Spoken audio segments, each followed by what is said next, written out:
It's a lovely, lovely good evening to you. This is a radical farmer right here at Organic Farm 7. Right now, I'm in one of the fields that, of the community members, whom through partnership with Cross Culture, we are diversifying food nutrition.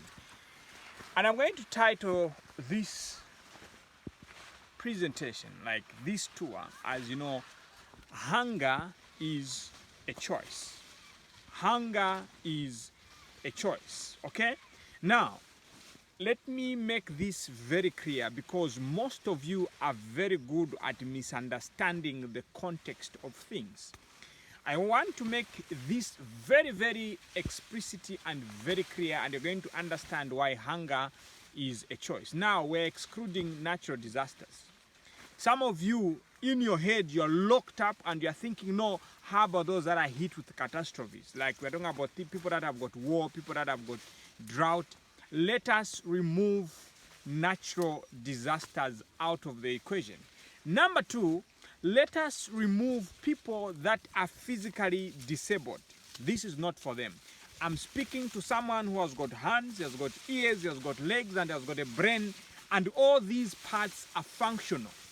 So if you have all these parts of the body and they are working, this is for you.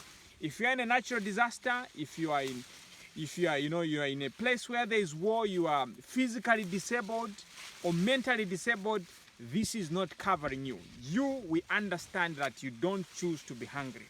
But for those of you that are alive, you are breathing, you have got hands, you've got a head, you've got legs, and you've got eyes that you can see, this is for you. Now, let me take you a little bit back.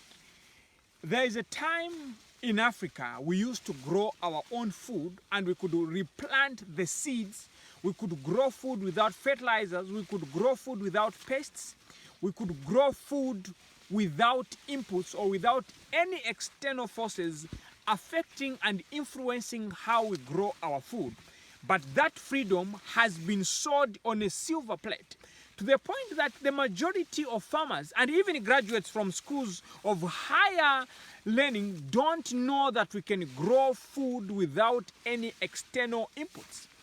And now you see, one of the biggest problems that we have as Africa is mental slavery, not physical slavery. It's where our thoughts are never independent. Our thoughts are always manipulated. We are just merely fractals of the thoughts of other men, and especially in the food industry. Here in this field, what you see here is sorghum. Very nutritious, no need of fertilizer, no need of pesticides, and the seeds can be replanted. And this crop can even do very well with only 3 rains. Meaning even in the worst case scenario, you still have food. But what do we choose to do? We grow things that we don't control. We grow things that are so disastrous. We grow things whose prices are controlled by other factors that we cannot control. Now, when are we going to get back to reality of things? When are we going to get back where we embrace who we are? Like you see, millet can be used to bake bread. Sorghum can be used to bake bread. You can use it for porridge. Very nutritious, without any trace elements of chemicals, and this is very, very healthy. One of the reasons why we have got so many lifestyle diseases today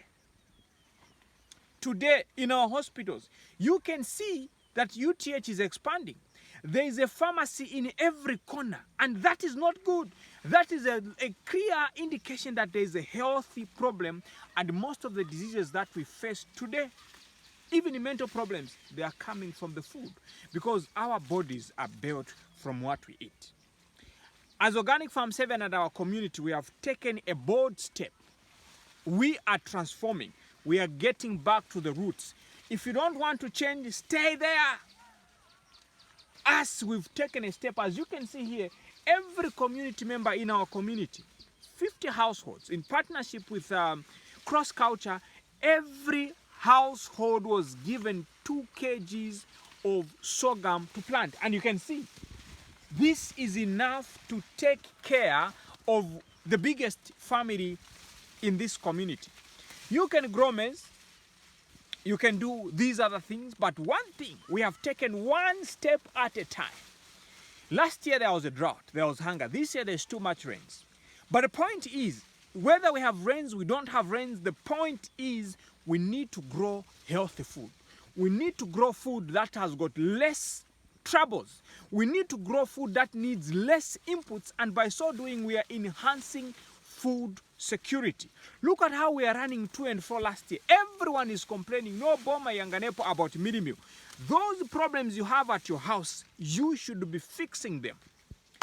There is a vast land, as you can see, everywhere in these bushes. There is no one staying, but now we have a whole bunch of people that want to be crowded in a place. They want to be crowded in a place where they cannot even grow one plant of tomato because the neighbors will be stealing. And you see, you can give any excuses. Let me tell you one fact. One fact, let me tell you today. As much as we say that there is employment in town, the people that go to town and do nothing, or they are working as security guards and all these simple jobs that we do, the majority are actually unemployed. And when they are unemployed, what happens is these people become criminals. They become junks. It is easier to raise people, children, because everywhere you are scared. You know, if these families can relocate into their villages and till the land, like for example, here is a man here tilling the land.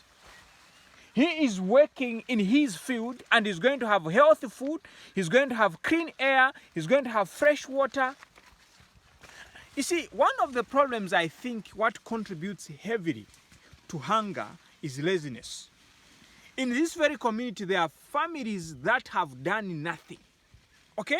So, why am I saying hunger is a choice when you are sound and everything? The point is, everyone should work to provide for his family. The soil is there. Even if you are staying in town, go and rent a piece of land. Like renting a piece of land where you can even grow food enough to eat the whole year can only cost you 500 kwacha. But here, the mindset is very fixed to certain ideologies. Now, the point is, whether you are educated or you're not educated, you eat.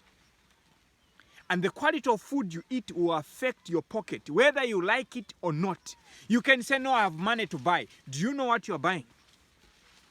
Do you know what you're buying? Do you know how many chemicals are there? Yes, you can say you have money, but the point is, when you get sick, all your money is going to be gone. And I've seen so many people that have money.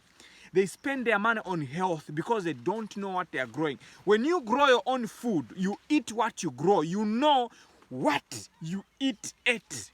By so doing, you're going to preserve your health. And you can bring all the arguments, bring them. If you just sit down, think critically and straight, no complications, very clear, free, independent thinking about what I'm telling you, you will understand that what I'm saying is the truth, whether you like it or not. And you see, it is very unfortunate where we have vast land and we are begging for food. We are importing food. It is very unfortunate. And I don't think that is how life ought to be. So from today onwards, if you are serious about your health, if you are serious about your well-being, you see, having food at home doesn't mean you're not hungry. You can have food but still hungry. Your body is lacking certain nutrients because you are eating things that don't have those nutrients. No wonder we have so many deficiencies. And the people that know the problem, they are providing these small supplements. You go, you don't have BP, you don't have in nutrients, you don't have calcium, you don't have this, you don't have magnesium. Now you have to buy that supplement. Now that food is found in a food that is grown very well. The best way, the easiest way, even someone who doesn't even have a grade 7 certificate can grow food easily. Here, perfect example. For now, have a lovely good evening and make sure that you grow food at home. Grow it organic and trust me, you will appreciate what I've just told you. I will tell you what I've said, that hunger is a choice.